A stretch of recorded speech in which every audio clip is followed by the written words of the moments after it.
তো নমস্কার দর্শক বন্ধু, আমি ঘনশ্যাম মাহাতো আর আপনারা দেখছেন রূপসী পুরুলিয়া ইউটিউব চ্যানেল। তো আজকে আমরা যে ভিডিওটা আপনাদের সামনে তুলে ধরবো, সেই লোককে আপনারা দেখেই বুঝতে পারছেন যে আমরা কোন ব্যক্তিকে সামনে পেয়ে গেছি। তো ভিডিওটা দেখুন, আর যদি ভালো লাগে তাহলে লাইক, কমেন্ট, শেয়ার এবং সাবস্ক্রাইব করে পাশে থাকবেন। তো দাদা নমস্কার, নমস্কার। এখন কেমন আছেন বলুন? এখন মোটামুটি ঠিকই আছি। আচ্ছা, তো চাষবাড়ি তো মোটামুটি শেষ। হ্যাঁ, চাষ। দাদা আপনার নাম পরিচয়টা একটু বলুন। আমার নাম ওস্তাদ গিয়াসউদ্দিন আনসারি, গ্রাম পলমা, পোস্ট ভেলাদ মামু, থানা বড়াবাজার, জেলা পুরুলিয়া।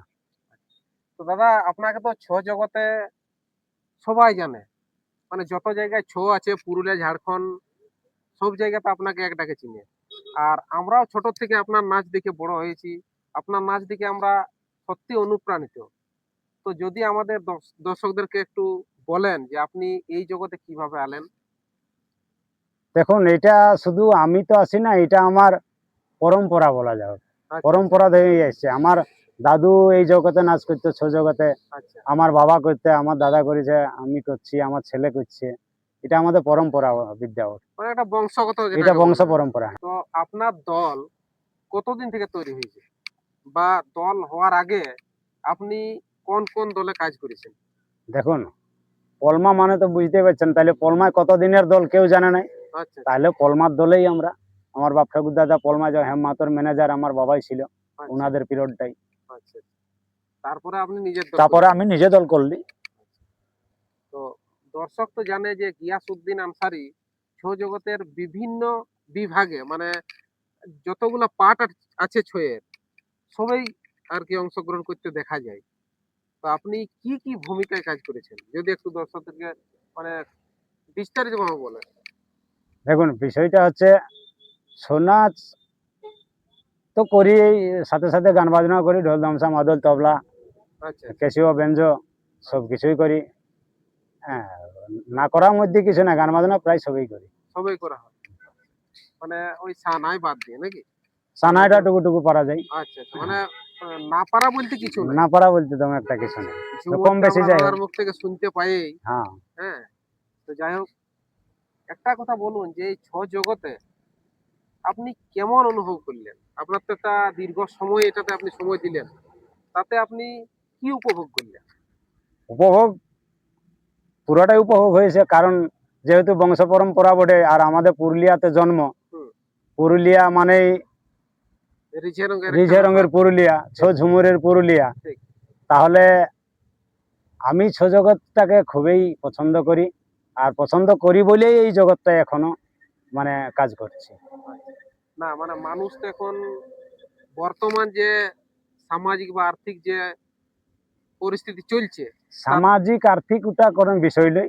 আচ্ছা সময় এটা তো তুলনামূলক হিসাবে ধরতে গেলে আমাদের সমাজে কেউই করে নাই। হ্যাঁ আমরা তো সর্বপ্রথম করেছিলি, তারপরে আমাদের দেখে দেখে এখন অনেক ছেলেরাই হ্যাঁ, নাচছে সে আমাদের কথাই মতো। আমি আসছি ধীরে ধীরে, হ্যাঁ। যে আপনি একটা সামাজিক বা আর্থিক হুম। দিক থেকে কিন্তু ছৌ জগতে যারা আছে, আপনি ধরুন একটা অন্য সম্প্রদায়ের লোক, হ্যাঁ, সেই ক্ষেত্রে কি আপনার কোনো বাধা বা অসুবিধা হয়েছিল কোনো?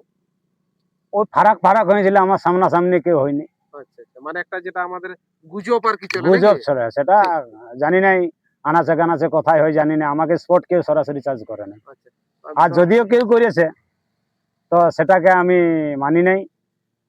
ধর্ম হচ্ছে আলাদা, কর্ম হচ্ছে আসল, মানে কর্মই আসল ধর্ম। আগে শিল্পীর কর্ম, আগে কর্ম, তারপরে তারপর ধর্ম। ধর্ম। হ্যাঁ, আর শিল্পীর তো কোনো জাতি না, ধর্ম হয় নাই। শিল্পীর কোনো জাতি নেই। তাহলে আমাদের যারা সমাজের যেসব ব্যক্তিগুলা মানে উপরে বসে আছে, হুম। ওনারা বিরোধিতা করে নাকি? করুক গা। আচ্ছা, তাতে আমি আপনার কোনো যায় আমার আসে নাই? আমার পক্ষ থেকে হ্যাঁ, যখন সমাজের কাজ তখন সমাজের কাজ, আচ্ছা। যখন শিল্পীর কাজ তখন শিল্পীর কাজ, যখন কর্মের কাজ তখন কর্মের কাজ। তা আপনি কি কখনো মানে অন্য ধর্মের হয়েও, যেহেতু ছৌ নাচের বেশিরভাগটা একটা, যাই হোক হিন্দু ধর্মের কাল্পনিক হোক যাই হোক, একটা বিষয়কে নিয়ে আমরা পরিবেশন করি ছৌ নাচটা, হুম। তাহলে সেই ক্ষেত্রে কি আপনার ধর্মের বা এটা কি কিছু আপনি নিজে কিছু খারাপ বা অসুবিধা বুঝতে পেরেছেন? না, আমি যদি নিজে বুঝতে পারছি যে এটা খারাপ, তাহলে তো করতামই না। হ্যাঁ, ধরুন আপনি কৃষ্ণ নাচে আপনি বিখ্যাত, হ্যাঁ, এটা সেই সবাই জানে। ঠিক। হ্যাঁ, সেই সময় আমি তো চরিত্রে কৃষ্ণ। ব্যাস, এখন আমি তো গিয়াসউদ্দিন আনসারি। আনসারি। কিন্তু সেই সময় চরিত্রে অভিনয় যেটা ওটা অভিনয়, অভিনয় সূত্রে আমি হিন্দু হতে পারি, খ্রিস্টানও হতে পারি, বৌদ্ধ হতে পারি, মুসলিমও হতে পারি, ওটা চরিত্র বিষয়। ঠিক, মানে ওটা আপনার একটা এক ধরনের কি বলে পেশার দিকে চলে যায়। বেশ অবশ্যই। হ্যাঁ, তো যাই হোক, আপনাকে দেখিয়ে আপনার সম্প্রদায়ের অনেক লোক কিন্তু ছৌ নাচে বর্তমানে আসে গেছে আর কি। হ্যাঁ, আমি যেখানে নামি সেখানে আমার সম্প্রদায় এলাকায় যা কিছু থাকে সবাই দেখতে আসে। হ্যাঁ, তো সেই ক্ষেত্রে কি আপনি যখন গ্রামে বা অন্যান্য গ্রামে যান, তো সেক্ষেত্রে আপনি মানুষের বা দর্শকের কতটা সাড়া পান? আমি যেখানে যাই সেখানেই দর্শক, আমি যেখানে বসবো সেখানেই দর্শক, আমি যেখানে প্রোগ্রাম করবো সেখানেই দর্শক।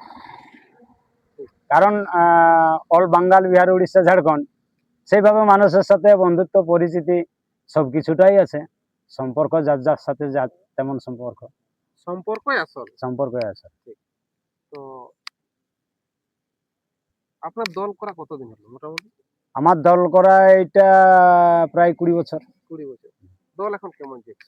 দল আমাদের যা আছে ওই আছে। আচ্ছা, মানে যেভাবে চলে সেভাবে হ্যাঁ, চলছে। দল আমাদের অসুবিধা কিছুই নেই। ঠিক। হয়তো টুকু কম বেশি কোনো সে তো হবেই। হতেই পারে, কিন্তু দল একই আছে, দলের তো কোনো অসুবিধা আগামী নেই। বছরের জন্য নতুন কিছু পরিকল্পনা আছে কি? হ্যাঁ হ্যাঁ, আগামী সালের জন্য দুটা পালা নতুন হচ্ছে।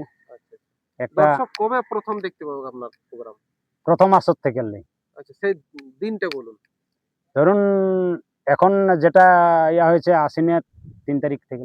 আচ্ছা, আশ্বিনের 3 দিন থেকে। তার আগে বিশ্বকর্মাতে কথা হচ্ছে, কিন্তু এখন হয়তো ফাইনাল হয়নি। আচ্ছা, যদি হয়তো খুবই ভালো। হ্যাঁ, হলে না তো হলে সেই 3 দিন থেকে দাদার প্রোগ্রাম কিন্তু আপনারা দেখতে পাবেন। আচ্ছা, যাই হোক, অনেক কথাই হলো। তো দাদাকে আমরা একটা রিকোয়েস্ট করব, যদি আমাদেরকে একটা ভালো আর কি চহর দেখে ঝুমুর যদি বলে শোনাই। ঝুমুর তার বেশি কিছু আমি জানি নাই না। যতটুকু জানেন, ঠিক আছে? হলো ইন্দু বড় কান্তি,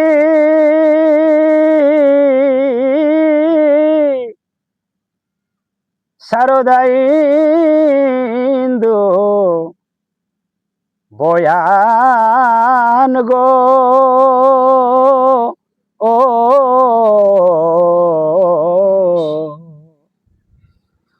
শিরে মোহন চূড়া ভুরু দুটি, শিরে মোহন চূড়া ভুরু দুটি কামে কামান, শ্যামের বাঁশিতে ও তার নয়নেতে কিবা ভাব জানে, কিবা জাদু জানে গো, চাহনিতে চুরি করে পরাণ, শ্যামের বাঁশিতে ও তার নয়নেতে কিবা ভাব জানে, কিবা জাদু জানে গো, চাহনিতে চুরি করে পরাণ। তো যাই হোক, দাদার মুখ থেকে তো আমরা একটা ঝুমুর শুনলাম। তো দাদার কাছ থেকে আমরা এরপর জেনে নেব যে ওনার দীর্ঘ সময় ধরে যে ছৌ নাচে সময় দিয়েছেন, তো সেই ক্ষেত্রে কিছু মনে রাখার মতো ঘটনা বা যেসব হয়তো ভালো খারাপ যাই হোক, সেটা যদি দাদা একটু আমাদেরকে তুলে ধরেন। দেখুন, ভালো খারাপ আমার মাঝে মধ্যে সবই মনে পড়ে। আচ্ছা, আর এই ছৌ নাচটাকে আমি মানে জীবনের থেকেও বেশি ভালোবাসি বলেই আজ আমি হয়তো কারো দলে নাচছি, হেমমাতুর দলে নাচছি। এখন ভালো নিজেকে লাগেছে, আমার নিজের নামে দল করেছি, তাহলে এই ছৌ নাচটাকে আমি মানে আমার জীবন থেকেও ভালোবাসি। মানে জীবনের সব থেকে একটা গুরুত্বপূর্ণ পার্ট হচ্ছে আপনার ছৌ। ছৌ নাচ, হ্যাঁ। আচ্ছা, তো এই যে আমি ছৌ নাচটাকে কর্মই ধরে নিয়েছি, মানে জীবনের একটা সব থেকে শেষ বড় কর্ম, কর্ম আমার শেষ কর্ম। এইটাই, হ্যাঁ, মানে বাকি কিছু থাক না থাক ছৌ নিয়ে যেন ওটা থাকতে পরের পারে। কথা, আজ আছি কাল চলে যাবো, ঠিক, ঠিক। কিন্তু শুনেছি আপনার তো শারীরিক দিক থেকেও বিভিন্ন অসুবিধার সম্মুখীন হয়েছিলেন আপনি। আমার শারীরিকের অনেক গন্ডগোল ছিল। তবে যাক, হয়তো বিগত দিনে যা ছিল তার থেকে অনেক সুস্থতার মধ্যে এখন। এখন দমে একটা শরীর, কিছু গন্ডগোল নাই। আচ্ছা, আচ্ছা, হ্যাঁ, খুবই ভালো, খুবই ভালো। তো তবু যে আপনি ছটাকে নিয়ে আছেন, এটা কিন্তু কম কথা নয়। না এটা থাকবে কি, বলছি তো এটা থাকবে কি, কারণ আমি ছৌকে জীবন থেকেও বেশি ভালোবাসি। তো আগামী প্রজন্মকে আপনি ছৌ নিয়ে কি বার্তা দিতে চান? আগামী প্রজন্মটা যেন আমরা যেভাবে চলছি সেইভাবে যেন পরম্পরা চলে আসে, মানে ছৌ যেন বাঁচে থাকে। ছৌ যেন বাঁচে থাকে। আমি এটা মরে গেলে আমার শেষ বাণী যেন ছৌ পুরুলিয়ায় থাকেই, সেটা যেন ভালোভাবে সবাই করে, এইটাই আমার। তো আপনি দীর্ঘ সময় ধরে ছৌ নাচ করেছেন, তো কোনো পুরস্কার বা কিছু? হ্যাঁ, পুরস্কার পেয়েছি আমি। আচ্ছা, কি পুরস্কার পেয়েছেন একটু আমি- দর্শকদের বলুন। তখন তো সোশ্যাল মিডিয়ার একটু কম ছিল। কোন সময়টা আমি 1996 পাই রাষ্ট্রপতি পুরস্কার, 1996? 1996 সালে। আচ্ছা, মানে আমাদের এখন বর্তমানে ওই নিপেন চন্দ্র সহি যেটা পেয়েছেন না, ওটা তো সঙ্গীত নাটক একাডেমি। একাডেমি। আমি একদম পুরা রাষ্ট্রপতি পুরস্কার পেয়েছি, আচ্ছা, সোনিয়া গান্ধী পুরস্কার পেয়েছি। আচ্ছা, সেটা 1996 দিল্লিতে, আচ্ছা, পার্লামেন্ট হাউসে। আচ্ছা, তখন রাষ্ট্রপতি ছিলেন শঙ্কর দয়াল শর্মা। আচ্ছা, আচ্ছা, মানে 1996 এর কথা বলছি। 1996 এর, হ্যাঁ। ঠিক। সেই তখন আমি সরকার থেকে একটা স্কলারশিপ স্টাইফেন্ড পাতি, আচ্ছা, আচ্ছা, মাসে একটা আমি যাক ভাতা দিত আমাকে। আচ্ছা, সেটা কতদিন পর্যন্ত পেয়েছিলেন? সেটা আমি মোটামুটি 11 বছর পেয়েছিলাম, তারপর বন্ধ হয়ে গেছে। তারপর বন্ধ হয়েছে। কারণ ওটা দিয়েছে পড়াশোনার জন্য, পড়াশোনা করার জন্য দিতে। তো ছৌ নিয়ে কি আপনার কিছু কোর্স করা আছে? না, না, না, কিছু নাই। কিছু কোর্স করা নাই। এমনি এই সঙ্গীত যন্ত্রে মানে ক্লাসিকের জগতে ওইটা কোর্স করা আছে। আচ্ছা, মানে ক্লাসিক জগতে কি? হ্যাঁ, হারমোনিয়াম, তবলা।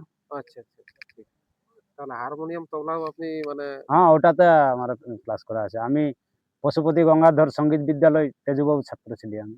আচ্ছা। তো এই যে আমাদের বর্তমান ছয়ে বিভিন্ন অপসংস্কৃতি আসছে, এই নিয়ে আপনি কি বলতে চান?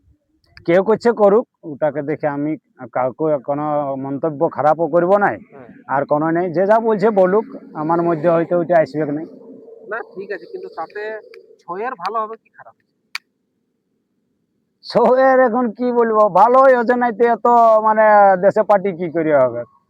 তাইলে যখনের যে মডেল, আচ্ছা, এখনের যা মানে কি বলবো, ইয়ং জেনারেশনটার, হ্যাঁ, এখন তাদের ক্ষেত্রে এখন ছৌ নাচও ঠিক আছে, গানও ঠিক আছে, উন্নত হয়েই আছে। উন্নত না হলে এত হারে বাড়বে কেন? মানে যেভাবে ছয়ের বৃদ্ধি হচ্ছে, ছয়ের প্রোগ্রাম বা ছয়ের দল সংখ্যা। হ্যাঁ, তবে ওই মানে আগে থেকে, আজ থেকে 20-30 বছর আগে যে জিনিসগুলা ছিল, হুম। সে জিনিসগুলা এখন নাই। না, একটা জিনিস হচ্ছে যে প্রত্যেকটা জিনিসে আপডেট প্রয়োজন আছে, হুম। কিন্তু আপডেটটা যেন গঠনমূলক হয়। এখন গঠনমূলকই বলা যাবে কিটা, কারণ যেহেতু আপডেট হচ্ছে বলেই না এত বাড়ছে। বাড়ছে প্রোগ্রাম বা দল সংখ্যা বাড়ছে। দল বাড়ছে, প্রোগ্রাম বাড়ছে, মানুষের চাহিদা বাড়ছে, আচ্ছা, পরিষ্কার পরিচ্ছন্ন সাজ পোশাক সব কিছুটাই হচ্ছে। তাইলে আগের থেকে আগে নিম ডাল গাঁঠেও মানে হাতে বাঁধেও নাচেছে। হ্যাঁ, মুখোশ পোশাকের হ্যাঁ, তখন ছিল না। সাউন্ড সিস্টেম ছিল না। না, এখন সকলটাই আধুনিক হয়েছে। তো যাই হোক, দাদার সঙ্গে তো অনেক কথা হলো। তো শেষ করার আগে দাদাকে একটা শৌখিন আছে ঝুমের রিকোয়েস্ট করবো, যদি বলে। পিঁদাড়ে পলাশের বন, আমার পালাবো পালাবো মন। পিঁদাড়ে পলাশের বন, আমার পালাবো পালাবো মন। নেংটি ইঁদুরে ঢোল কাটে, এগো নেংটি ইঁদুরে ঢোল কাটে, কাটেলো বতরে পিরিতির ফুল ফুটে।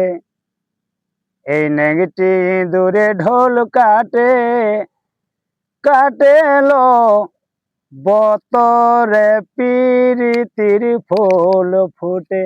তো নমস্কার বন্ধুরা, আজকের ভিডিও এখানে শেষ করছি। দাদা নমস্কার, নমস্কার। ভালো থাকবেন।